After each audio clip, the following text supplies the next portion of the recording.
Good morning, gorgeous girls, or good afternoon, whenever you're viewing this. Today I'm going to talk about gut bacteria, and there's a big reason why. Gut bacteria, bad gut bacteria, can make you fat. Well, when I tried to explain this to a gorgeous girlfriend of mine, she laughed and she said, "Oh yeah, I like that one." So let me explain why.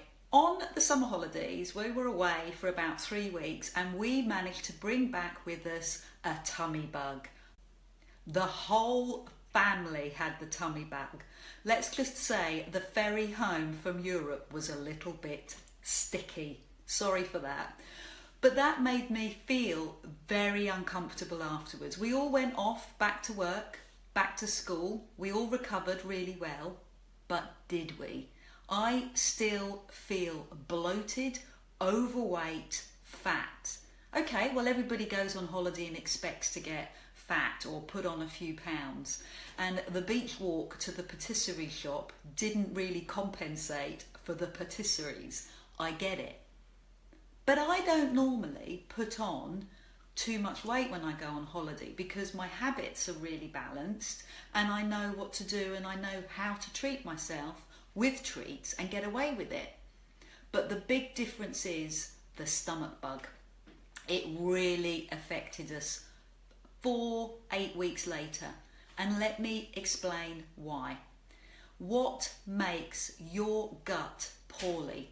3 main things, and the first one is a stomach bug and diarrhea.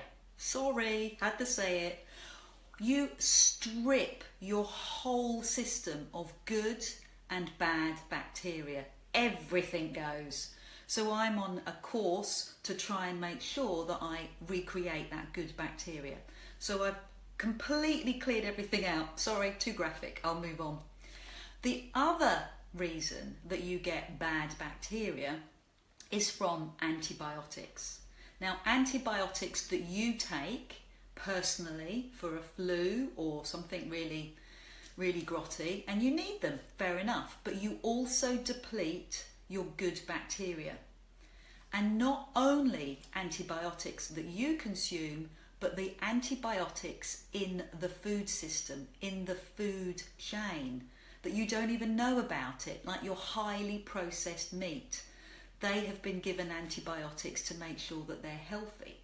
Organic meat isn't the same. The other thing that really affects your gut flora is stress. There it is again, stress. It really affects your guts and makes you deplete the good bacteria. So why do you need good bacteria? Well, your gut, and I'm talking about your intestines when I say gut, your intestines hold 2/3 of your immune system. 2/3 of it is created in your intestines. So obviously you're going to be below par if you haven't got good bacteria. The other thing is that over 20 hormones are produced in this area of your body. So it's worth looking after.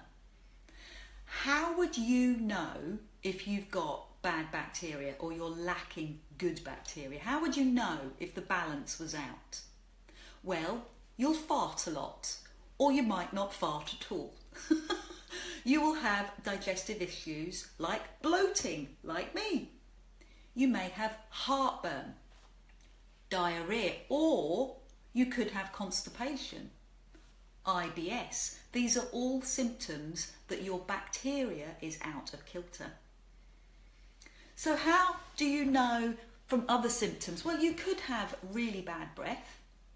You could simply be feeling unwell because your bad bacteria is taking everything out of your system. You're not getting the nutrients that you need from your food. So your vitamins and minerals are not being absorbed. So you might just be feeling a really low par. The other thing is you might have slight food intolerances which are created by bad guts. And this is the biggie. This is the really interesting one. Your mood. Your mood and your behaviour could be affected by your bad bacteria in your guts. Can you believe that? I know, it's a bit of an interesting one. But 90% of your neurotransmitters from the neurotransmitter serotonin, and neurotransmitter is a hormone that talks from the brain to the body, and we all know what serotonin is. It's the happy hormone. And exercise can make you happy, but it is made in the gut. And it is affected by other amino acids, other little things in your body that come together to make the serotonin hormone. And one of those amino acids is called got to pronounce this properly, tritryptophan. And that is an amino acid. And that amino acid makes serotonin in the gut. But tritryptophan, the little amino acid, the little bit of your body that makes the serotonin hormone, it likes fructose. It likes sugar, and it attaches to sugar, and it flushes out of your system as you flush out the sugar. And fructose is in high corn fructose sugar. High fructose corn sugar. It's basically in your diet drinks. Your diet soda, it's an artificial sweetener. And a recent study has shown that high fructose corn sugar, or fructose, depletes tritryptophan, which stops you from being happy because you are not producing serotonin. I hope I've made that easy to understand. You're missing the ingredients to make the happy hormone because of sugar. And sugar creates more bacteria, bad bacteria in your gut. There was a huge study recently, and I will give you the link if you're interested, by a lovely chap, let me just find his name, who talks about Errol Segal.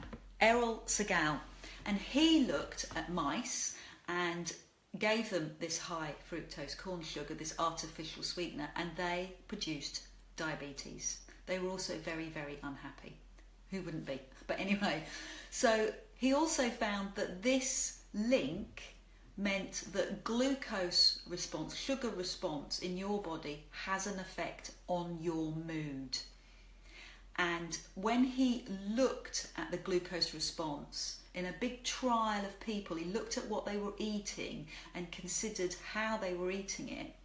He found two trends. So every time somebody was eating rice, their glucose response would go up. We've talked about this before.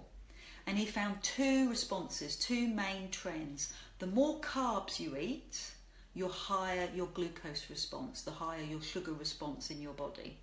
The other trend was that the more fats you ate in a meal, the lower the glucose response, which is something that nutritional science has known for a while.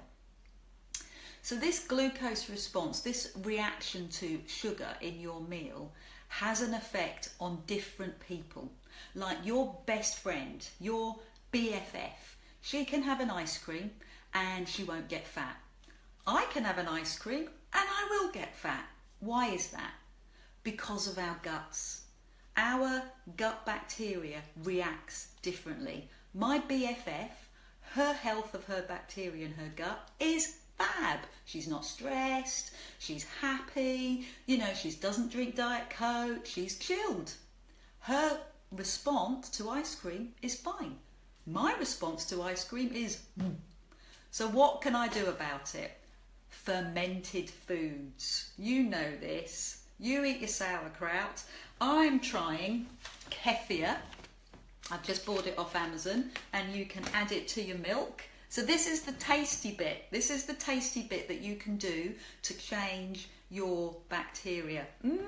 Very tasty. Tracy, a gorgeous girl, has told me to start eating my kefir with a smoothie. So that's what I'm doing. I've also got a bit of Aztec seeds in there for my protein base. So there's the tasty version, what you can do for your good bacteria.